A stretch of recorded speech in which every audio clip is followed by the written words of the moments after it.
აფრიკელმა და ინდოელმა ახალგაზრდებმა განათლების მიღება ევროპაში გადაწყვიტეს. მათ საქართველოში არსებული საერთაშორისო უნივერსიტეტების შესახებ ინფორმაცია აგენტების მეშვეობით შეიტყვეს. უნივერსიტეტებში საკუთარი ქვეყნებიდან ელექტრონულად ჩაირიცხნენ და საქართველოში სასწავლებლად გამოემგზავრნენ.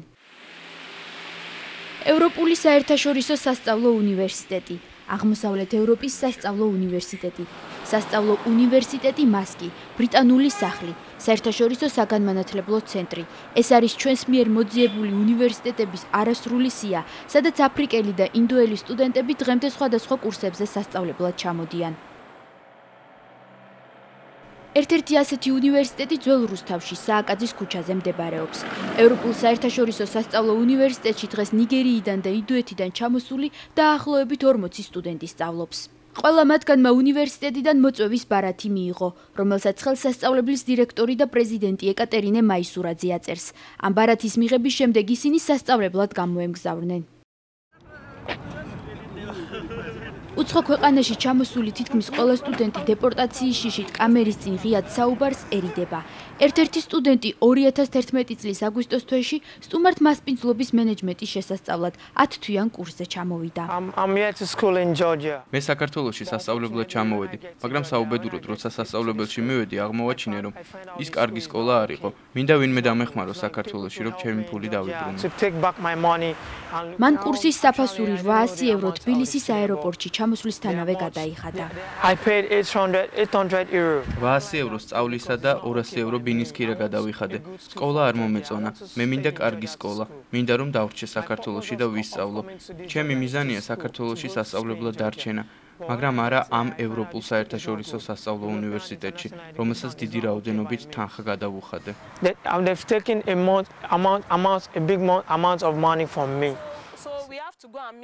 იმავე უნივერსიტეტში 2011 წლის ივლისში ჩამოვიდა კიდევ ერთი სტუდენტი, რომელსაც საექსტნო საქმის შესწავლა უნდოდა.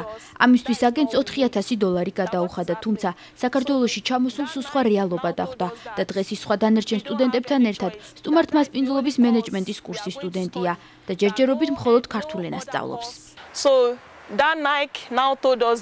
Nike-მა გითხრა, რომ სხვა არჩევანი არ გვაქვს. ეს არის ერთადერთი კურსი, რომელზეც ჩვენ შეგვიძლია ვისწავლოთ. ჩვენ გვინდა სწავლა, მაგრამ გითხრეს, რომ მხოლოდ სასტუმროების მენეჯმენტის სწავლა შეგვიძლია. არავით არის სხვა კურსი. ყველა ჩვენგანი გაოცებული იყო. არ ვიცით რა უნდა გავაკეთოთ, დაბნეულები ვართ. ტირით, რადგან არ ვიცით რა ვქნათ. რაც ფული გქონდა, მათ გადავუხადეთ.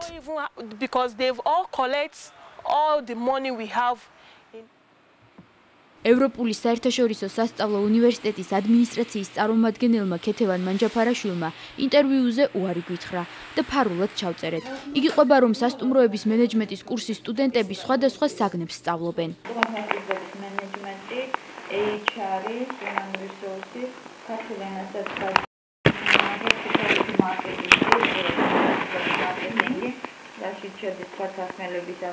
კულტურა, კულინარია და კომუნიკეიშენ.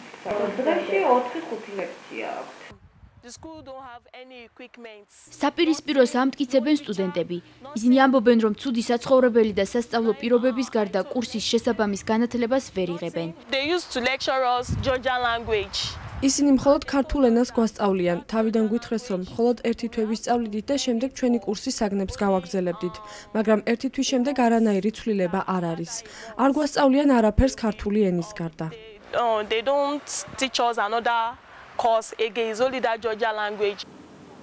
რატომ ასწავლიან მხოლოდ ქართულ ენას სტუდენტებს, რომლებიც საქართველოში სასტუმროების მენეჯმენტის შესასწავლად ჩამოვიდნენ, კითხვით ევროპის საერთაშორისო უნივერსიტეტს მივმართეთ. ქეთევან მანჯაფარაშვილმა ამჯერად გვიპასუხა, რომ სტუდენტები სხვა ლექციებს უბრალოდ აცდენენ. ზოგს მარტო ქართული უნდა. ქართული სასწავლად ჩამოდია?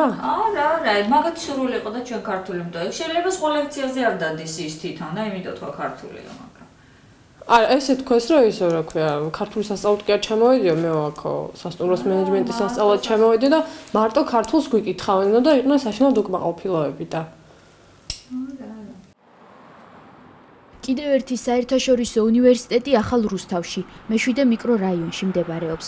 აღმოსავლეთ ევროპის სასწავლო უნივერსიტეტის წარმომადგენელი სტუდენტებს აეროპორტში ხვდება და ისინი მათთვის წინასწარ ნაქირავებ ბინებში მიყავს. აგენტს გადაუხადე $1000, როდესაც თბილისის აეროპორტში ჩამოვედი. აქ დამხვდა აგენტი, ინდოელი ბატონი ნაიკი. სტუდენტებს როგორც თავად ამბობენ უნივერსიტეტთან ხელშეკრულებები გაფორმებული არ აქვთ.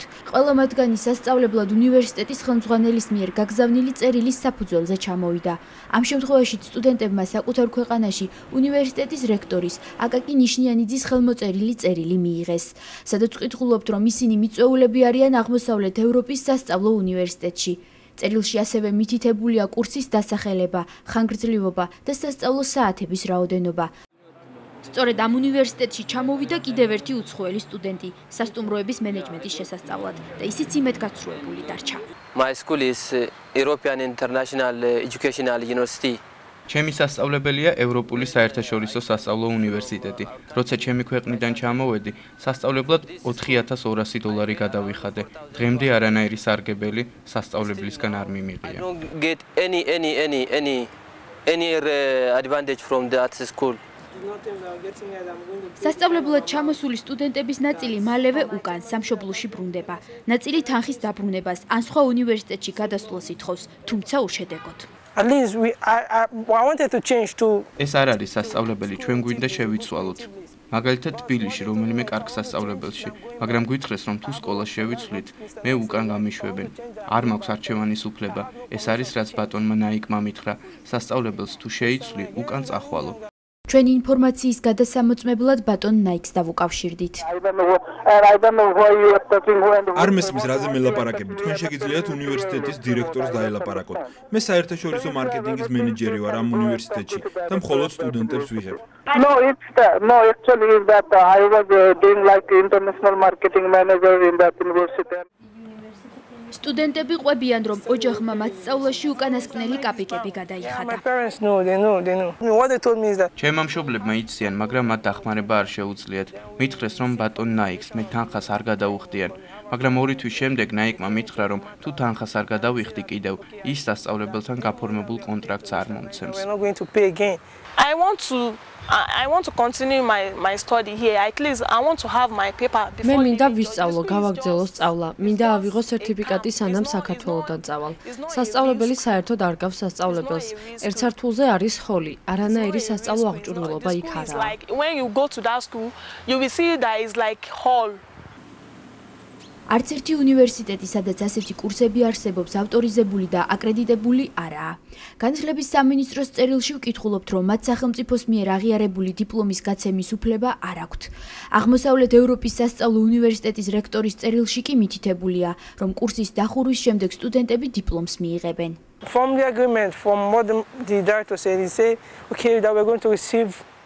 შეთანხმებაში წერია, რომ დიპლომს მივიღებთ სასტუმროების მენეჯმენტში, ასევე ვისწავლედით კომპიუტერს, რასაც დავთანხმდით. Okay, let me see if because when we first came we say okay. ეს არის ის შემთხვევა, როდესაც საუბარია, რომ უნივერსიტეტი ერთის მხრივ პირდება დაინტერესებულ პირებს, რომ სასწავლო კურსის გავლის შემთხვევაში ისინი მიიღებენ დიპლომს. და ასეთი დაპირება პრინციპში თავიდანვე შესაძლებელია ითქვას, რომ არასწორია იმ შემთხვევაში თუ დადგინდება, რომ კონკრეტულ უნივერსიტეტებს არ აქვთ ავტორიზირებული უფლებამოსილება, ანუ სახელმწიფოსგან არ აქვს უფლებამოსილება, რომ მათ გასცეს დიპლომი. ეს ცალსახად შეიძლება ითქვას, რომ თაღლითობის მაკვალიფიცირებელი ნიშანი არსებობს. ყველა ზემოთ ჩამოთვლილი უნივერსიტეტის სტუდენტი აღნიშნავს, რომ ისინი საქართველოში ჩამოსვლის შემდეგ თვეების განმავლობაში მხოლოდ ქართულ ენას სწავლობენ. ჩვენ აღმოსავლეთ ევროპის სასწავლო უნივერსიტეტსაც მივაკითხეთ, იმის გასარკვევად თუ რასაგნებს სწავლობენ მათი უცხოელი სტუდენტები. უნივერსიტეტში მისულები ქართული ენის გაკვეთილზე აღმოჩნდით. Ну, რამდენი ხანს თქვენში მეინტერესებს, მითხარ, თქვენ გინდათ გადაწყვეტ რა სხვა გაკვეთილები აქვთ, კი, ჰოთელ მენეჯმენტში აქვს, სასტუმროს მენეჯმენტში აქვს, მაგრამ ეს ყველაფერი იწყება. აი, მომავალ კვირისთვის უკვე იქნებიან მთლიანად ჩამოყალიბებულები. ჩვენი უნივერსიტეტში მისვლიდან 1 თვის შემდეგ სასტუმროების მენეჯმენტის კურსის სტუდენტებს მართლაც დაუმატეს. მე მოვედი სულ რაღაც 1 თვეა და ეს არის ჩემი პირველი კურსი, ანუ კონკრეტულად ბატონ აკაკის რამდენი ხანია აქვს ეს სწავლებელი, მე ვერ გეტყვით. მე ხელმძღვანელობ სწორედ ამ კურსს ტურიზმის განვითარება, სასტუმროს მართვა. საგნები, როგორც ასეთი, არის ერთი მთლიანი საგანი, როგორც გითხარით, ტურიზმი და სასტუმროს მართვა. სასტუმროს მართვაში შედის მაგალითად, როგორ გამოიყურება თანამშრომელი, როგორი უნდა იყოს სერვისი და რაზე არის ძირითადად გათვლილი ეს ყველაფერი. რა უნდა გააკეთოს თითოეულმა თანამშრომელმა ისეთი, რომ ხარისხი იყოს ძალიან მაღალ დონეზე. განსხვავება სასტუმროებს შორის, სატელეფონო ეტიკეტი, სეილი, მარკეტინგი და ასე შემდეგ. 2 თვის შემდეგ სტუდენტები აცხადებენ, რომ აღმოსავლეთ ევროპის უნივერსიტეტში ტურიზმის მენეჯმენტი მათ მხოლოდ 1 თვე, კვირაში 2 დღე უტარდებოდათ. ჩვენ სასტუმროს მენეჯმენტის სწავლა ნოემბრის ბოლოს დავიწყეთ და დეკემბერში დავამთავრეთ. მოწვევის წერილში ასევე წერია, რომ სტუდენტებს კვირაში 20 სასწავლო საათი ექნებათ, მაგრამ აღმოსავლეთ ევროპის უნივერსიტეტის სტუდენტები ამბობენ, რომ მათ გაკვეთილები კვირაში მხოლოდ 4 დღე, 2 საათის განმავლობაში აქვთ, რაც ჯამში 8 საათი გამოდის. სტუდენტები ასევე აღნიშნავენ, რომ უნივერსიტეტში ზაფხულში და შემოდგომაზე ჩამოსული სტუდენტები ყველანი ერთად სწავლობენ. მხოლოდ ერთი ჯგუფი სწავლობს ყველა სასტუმროს მენეჯმენტს და ქართულ ენას. მე არ ვიცოდი, რომ უნივერსიტეტი არააკრედიტირებული იყო. უნივერსიტეტის რექტორმა აკაკი ნიშნიანიძემ კითხვებზე, თუ რატომ პირდება აღმოსავლეთ ევროპის სასწავლო უნივერსიტეტის სტუდენტებს დიპლომს და რატომ არ უტარებს დაპირებული ოდენობით ლექციებს, არ გვიპასუხა. ეს შესაძლებელია ერთის მხრივ ისევ გახდეს გამოძიების ინტერესის საგანი. იმიტომ აქაც შესაძლებელია გამოიკვეთოს ქონებრივი უფლების მიღება მოტყუებით, ვინაიდან არ იღებს დაინტერესებული პირი, სტუდენტი იმ სახის ასე ვთქვათ, ინფორმაციას, იმ სახის სწავლას, რაც რეალურად მას სწავლის დაწყების პერიოდში ჰქონდა მოლოდინი. ჩვენი რესპონდენტი სწავლის გაგრძელებას აღარ აპირებს. ის მშობლებისგან უკან წასასვლელი ბილეთის შესაძენ თანხას ელოდება. საზღვარგარეთიდან ჩამოსული სტუდენტები სწავლობენ მასკის უნივერსიტეტშიც, რომელიც თბილისში თაბუკაშვილის 3 ნომერში მდებარეობს. დღეს როგორც თავად უნივერსიტეტის რექტორი გიზო ჭელიძე აცხადებს, მათ დაახლოებით 50 უცხო ქვეყნიდან ჩამოსული სტუდენტი ყავთ. ჩვენ გვაქვს ხელშეკრულება გაფორმებული სხვადასხვა ამ ქვეყნებში, სადღაც თანამშრომლობთ, ქონდა და ზოგთან შეწყდა უკვე ვისთანაც შეწყდა, მაგრამ გვაქვს ხელშეკრულებები გაფორმებული იქაურ სააგენტოებთან, რომლის ფუნქციაც არის ჩვენს მიერ დადგენილი წესებით, რასაც ჩვენ თავაზობთ, შეაგროვოს იქ სტუდენტები, გააკეთოს რეკლამა და შესაბამისად მოამზადოს ის დოკუმენტაცია, რაც საჭირო ადგილზე გამოგვიგზავნოს ჩვენგან ვიზაზე თანხმობის შემთხვევაში, როცა გაუგზავნით მათზე ვიზაზე თანხმობას, უზრუნველყო სტუდენტის, ასე ვთქვათ, ბილეთის შეძენა, მისი გამომგზავრება და ასე შემდეგ. ჩვენი კიდევ ერთი რესპონდენტი ნიგერიიდან სასწავლებლად მასკის უნივერსიტეტში ჩამოვიდა. მან განცხადება საერთაშორისო ურთიერთობების სასწავლო კურსზე შეავსო, თუმცა სასტუმროების მენეჯმენტის კურსზე აღმოჩნდა. მან არც ის იცოდა, რომ უნივერსიტეტი არაავტორიზებული იყო. ჩემს ქვეყანაში შეუძლებელია დაწყებითი სკოლის დაარსებაც აკრედიტაციის გარეშე, ასე რომ მე არ გამომიძიებია სასწავლებელი აკრედიტებული იყო თუ არა. ეს ჩემს ქვეყანაში შეუძლებელია. იყო გარკვეული კურსები, რომლებზეც მიღება გქონდა გამოცხადებული, მათ შორის საერთაშორისო ურთიერთობებზე. მაგრამ იმის გამო, რომ მოთხოვნა იყო შედარებით დაბალი, შესაბამისად ეს კურსი არ ამოქმედებულა. ანუ საჭირო იმის რომ კურსი ამოქმედეს, მინიმუმ 10 ადამიანის 8-დან 10 ადამიანამდე იყოს აპლიკანტი და ჩამოვიდა სულ ერთი და შეიცვალა სპეციალიზაცია. თავის სურვილით, იმიტომ რომ არა ჯერ ერთიც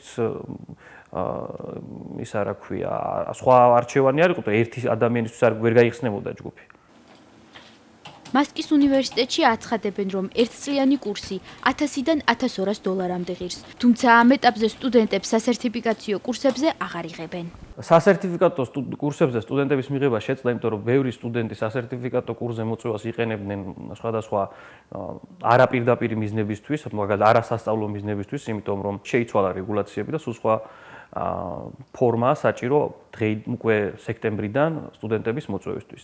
და სასერტიფიკატო კურსებზე მოწვევის, ასე ვთქვათ, პროცედურები შეცვლილია და არ არის ისე, როგორც ადრე იყო. თავად სტუდენტები აცხადებენ, რომ არც ერთ უნივერსიტეტში არ არის ბიბლიოთეკა და ელემენტარული პირობები სტუდენტებისთვის. უნივერსიტეტი არ არის კარგი, არ არის ბიბლიოთეკა, კაფეტერია. სასწავლებელი არ გავს ნამდვილ სასწავლებელს. თუ წახვალთ იქ ნახავთ, რომ არის მხოლოდ შენობა, ყველანაირი აღჭურვილობის გარეშე. უნივერსიტეტი არ არის კარგი, რადგან არ არის ბიბლიოთეკა, კაფეტერია. არ მინახავს აქამდე ასეთი უნივერსიტეტი.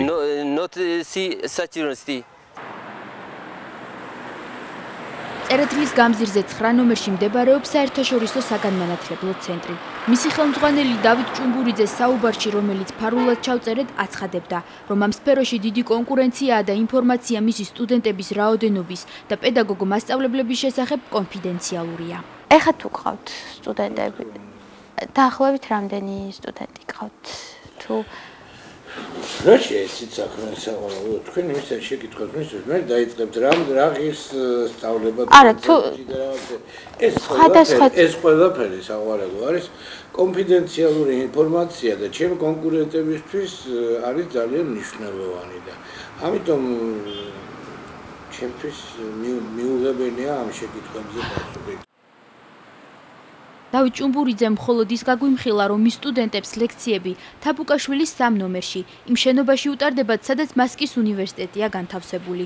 მისი თქმით, სტუდენტები 3 საგანს, კომპიუტერულ კურსს, სასტუმროების მენეჯმენტს და ინგლისურ ენას სწავლობენ. წელს დავიწყეთ, გაიხსნა ეს ფირმა, ანუ ეს არის ოჯახური ფირმა, იმიტომ რომ დამფუძნებლები ჩემი შვილები ახლა აფრიკაში არ ამყავს აგენტი, მაგრამ ჩემი აგენტი ინდოეთში ცხოვრობდა და ახლა გადავიდა ოჯახით იმაში, სინგაპურში და იმას აქვს მთელი ქსელი თავისი აგენტების და ის მაწვდის, ის მიგზავნის სტუდენტებს. სწორედ ამ ჩანაწერიდან 1 კვირის შემდეგ მას ინტერვიუზე მივაკითხეთ. კამერის წინ დავით ჭუმბურიძემ განაცხადა, რომ მისი საგანმანათლებლო ცენტრი უკვე თვეზე მეტია დახურულია. დახურულია უკვე ეს სასწავლებელი უკვე. დახურული? დიახ. როდიდან? დაახლოებით 1 თვე. თვენახევარი. და ანუ განათლების სამინისტრომ დახურა თუ როგორ? ну დაიხურა, იმიტომ რომ შეჩერებულია რა კრედიტული სასწავლებლების მოქმედება.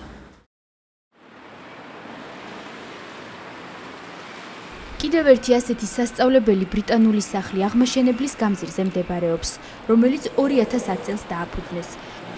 ჩვენი შემდეგი რესპონდენტი ბრიტანულ სახლში კომპიუტერული ინჟინერიის შესასწავლად სექტემბრის დასაწყისში ჩამოვიდა. მან ერთწლიან კურსში $2500 გადაიხადა. სწავლის დაწყებიდან 1 თვის შემდეგ კი მასაც მხოლოდ ქართულ ენას ასწავლიან. I come here to study computer engineering. მე აქ კომპიუტერული ინჟინერიის შესასწავლად ჩამოვედი. ამაში გადავიხადე სწავლის საფასური. მე ვკითხე ლექტორს, როდის დავამთავრებთ ენის გაკვეთილს და როდის დაიწყება ჩემი კურსი, რომლისთვისაც აქ ჩამოვედი, რადგან აქ ქართული ენის შესასწავლად არ ჩამოვსულ ვარ. მე კომპიუტერული ინჟინერიის შესასწავლად ჩამოვედი.